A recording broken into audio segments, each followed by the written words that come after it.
Estamos de volta com vocês para mais um vídeo aqui no canal Resenha para trocar uma ideia sobre essa terça-feira, que foi uma terça-feira atípica. Campeonato Brasileiro na área, jogos pela 35ª rodada e 36ª, envolvendo liderança e envolvendo também a parte de baixo da tabela. Deixa o likezão aí, se inscreve no canal, comenta aí nos comentários qual time você torce e se você gostou do que você viu de futebol no dia de ontem. E a rodada ficou bem à feição do que a noite reservava. Dois cariocas entraram em campo em uma rodada meio que preliminar, onde o Fluminense recebeu o Criciúma às 19 horas no Maracanã, em uma partida que valia muito para as duas equipes. Eu andei assistindo a partida como um todo, rapaziada, e sinceramente foi um jogo de desesperados. Mais volume de jogo por parte do Tricolor, mais defensiva ali por parte do Criciúma, e no final das contas, Ganso saiu machucado, o Fluminense tentou e não furou o bloqueio da equipe catarinense, e o resultado foi um 0 a 0 melancólico para as duas equipes, pois as duas equipes entram nas últimas rodadas precisando de vitórias urgentemente para poder se manter na Série A. E aprofundando um pouco mais na partida, sendo muito franco com vocês, eu vi um Fluminense muito atabalhoado, com muita vontade, muita entrega, muita tentativa, mas pouca qualidade. E comprovou os dados que a gente tem no campeonato, que a equipe tricolor carioca, que é a equipe que no final das contas é o atual campeão da América, é uma das que menos faz gol e a que menos finaliza ou então consegue situações de gol clara dentro da competição. Sendo muito sincero, Kevin Serna talvez ali errou tudo que podia, Renato Augusto entrou no lugar do Ganso, talvez tentou alguma coisa também, mas muito fraco, e talvez o grande destaque também dessa partida pelo lado da equipe tricolor tenha sido o próprio Keno, que algumas jogadas foram bem interessantes, mas também não conseguiu muita produção. Já pelo lado da equipe do Tigre, o sistema defensivo como um todo e o conjunto prevaleceu, pois de certa forma a equipe catarinense praticamente todo o jogo se defendeu, teve uma chance ou outra, mas nada que tirasse o sono da equipe tricolor, que por mais que não tenha jogado bem, acabou amargando um empate horrível, rapaziada. E assim, o Criciúma é aquela equipe que ela acaba no final das contas incomodando equipes cariocas, pois havia feito um jogo duro contra a equipe do Botafogo e agora repete o feito de mais um empate no domínio dos cariocas.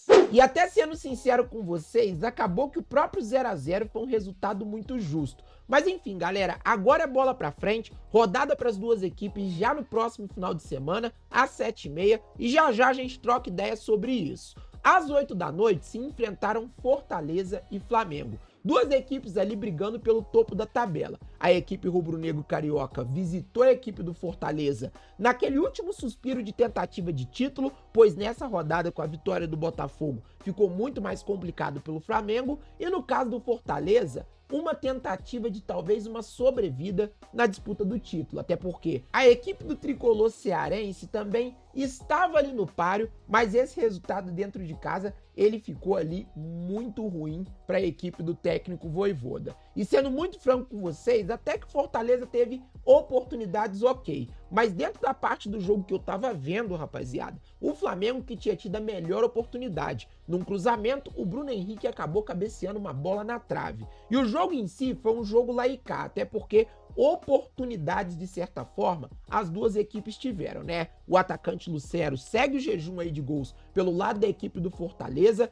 Gabriel Barbosa voltou a campo ali depois de um longo período fora por conta de desavenças entre o jogador, a diretoria e talvez até o próprio técnico Felipe Luiz, mas o 0 a 0 também foi o resultado, galera, que matou praticamente as duas equipes. E eu acredito que, de certa forma, o Fortaleza mostrou depois desse empate que precisa, se quiser disputar um título brasileiro, um pouco mais de peças, e o Flamengo, de certa forma, meio que não tem muito o que pensar, pois as chances do Flamengo dentro do campeonato já são muito remotas.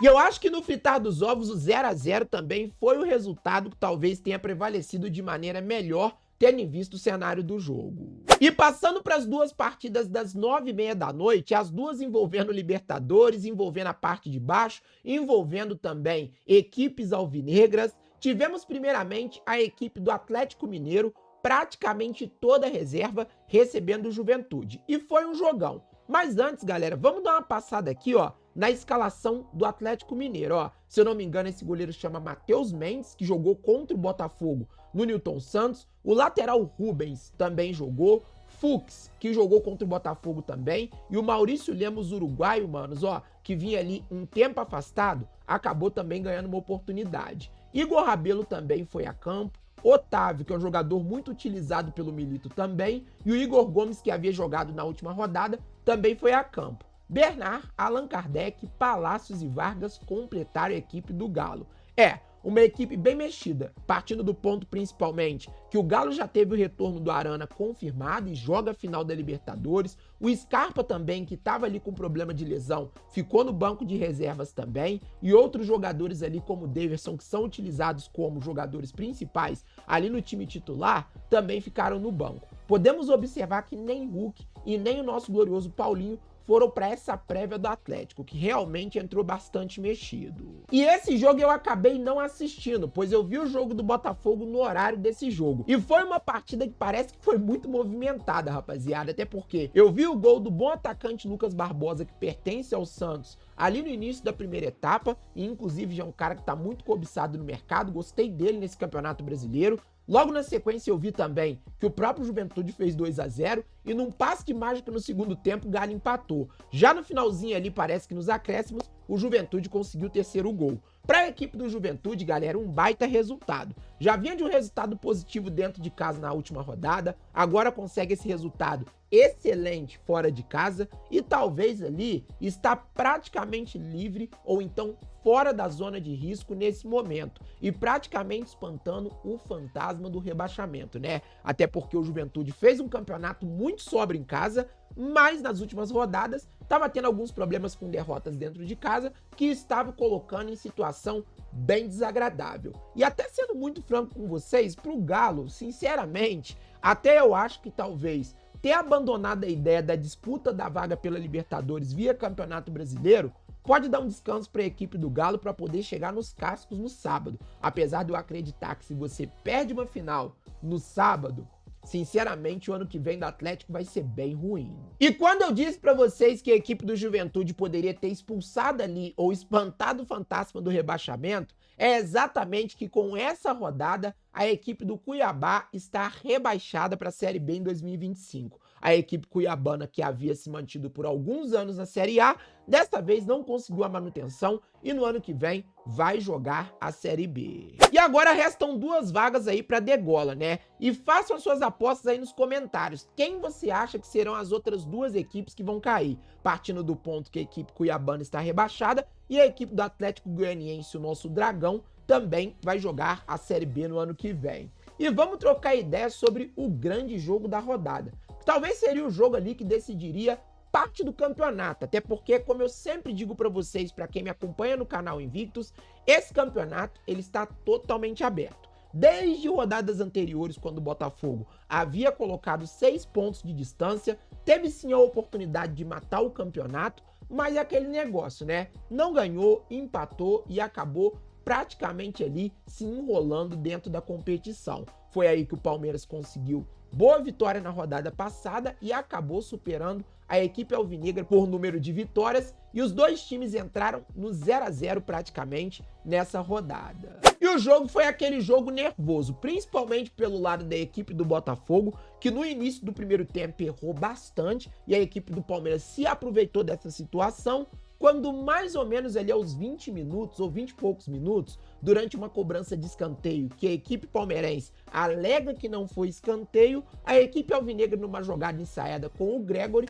fez 1-0. Nesse momento em diante, rapaziada, sendo muito franco com vocês, o que eu senti dentro do jogo foi que a equipe do Botafogo estabilizou o ânimo, colocou a bola no chão e começou a praticar o futebol que a colocou na situação que durante todo esse ano lhe deu a liderança do campeonato. E daí pra frente o Botafogo fez uma partida de líder. O Palmeiras até tentou e acabou que foi punido por uma expulsão talvez um pouco infantil do Marcos Rocha no início do segundo tempo. E aí, meus amigos, para um time que está acostumado a jogar da maneira que o Botafogo está acostumado, que é no contra-ataque, o jogo foi matado por ali, onde o Savarino, depois de um lindo lançamento do goleiro John, fez ali o gol, que seria o segundo da equipe alvinegra, e o mesmo Savarino, depois de uma bela cobrança de escanteio, trouxe a redenção. Adrielson, galera. Pra quem não se lembra, o Adrielson teria sido um dos maiores personagens da derrocada do Botafogo do ano passado. Ele foi o autor daquela falta que talvez ali culminou talvez a virada do Palmeiras e a virada do campeonato de 2023. Coisas do futebol, né, rapaziada? O futebol sempre nos proporcionando momentos felizes. E ainda deu tempo de talvez ali o Palmeiras fazer um golaço com o Richard Rios e a partida terminou 3-1 para o Botafogo, dando destaque principalmente para as partidas tanto de Almada quanto as partidas de Barbosa, zagueirão alvinegro que fez uma partida impecável. E a classificação do campeonato é essa que vocês estão vendo. O Botafogo agora igualou o número de vitórias do Palmeiras, mas tem 3 pontos a mais e retomou a liderança. A situação das outras equipes que estão abaixo de Botafogo e Palmeiras, com os 73 pontos do Botafogo, ficou bem complexa. Apesar de eu acreditar que muitas equipes ainda estão devendo jogos, né? Até porque a 36ª rodada para Botafogo e Atlético aconteceram nessa terça-feira, exatamente por conta da final do final de semana, no caso da Libertadores. Aí as equipes entrariam em campo para poder jogar essa 36ª rodada, mas dependendo de certa forma de resultados quase que improváveis, para poder entrar na busca pelo título, no caso Fortaleza, o Inter e o próprio Flamengo. As duas equipes, inclusive, se enfrentam na próxima rodada, e talvez uma vai enterrar de vez a outra aí nessa disputa. Ainda falando de Libertadores, galera, eu acredito que apenas a 7ª vaga que está em aberto, tá, turma? Cruzeiro, Bahia, Corinthians, talvez, estariam na disputa dessa vaga. E até o próprio Atlético Mineiro e o Vasco da Gama. Mas eu acho que entre os 3 aqui que fica a 7ª vaga. E assim, olhando para essa parte da tabela, eu acho que o Corinthians está em boa vantagem em relação a Cruzeiro e Bahia, pois vem numa crescente muito interessante no campeonato e junto com o Internacional, para mim, são os 2 melhores times do segundo turno. A recuperação da equipe corintiana, inclusive, é impressionante. Uma equipe que eu fico preocupado é o Vasco, rapaziada, exatamente porque eu acredito que se esse turno durasse mais um pouco, a equipe dos Maltini estaria brigando aqui embaixo, pois o segundo turno é muito ruim. Falando de Vitória, de Juventude, de Atlético Paranaense, conseguiram botar a cabeça para fora talvez ali do bueiro, né, digamos assim. Não deteriorando a imagem das equipes, claro, mas dizendo que essas equipes tiveram partidas ali nos últimos tempos que ganharam ali ou tiveram pontuação e acabaram descolando um pouco dessa zona da degola. Eu acredito que nessas 2 últimas rodadas, galera, realmente a briga pelo descenso vai ficar talvez aí entre Atlético Paranaense, Grêmio, Fluminense e talvez a equipe do Criciúma e do RB. Até porque com esse empate, o tricolor carioca se colocou numa situação muito complicada. E falando em partidas, galera, ó, hoje mesmo nós temos às 9 horas da noite Cruzeiro e Grêmio.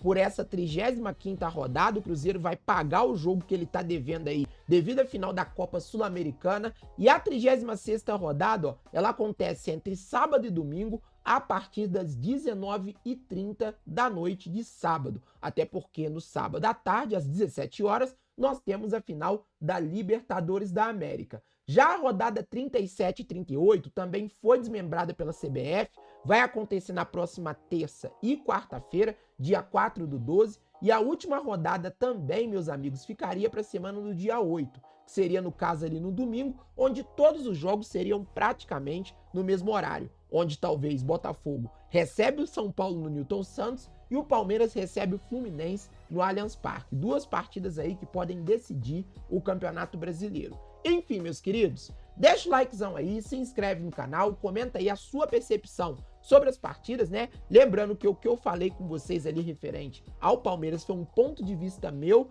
e é aquela coisa que eu já comentei com vocês. Esse campeonato tá bem acirrado, rapaziada. Não tem nada decidido e o título realmente, se tudo correr da maneira que está acontecendo, ele vai sair na última rodada. Beleza? Tamo junto, galera.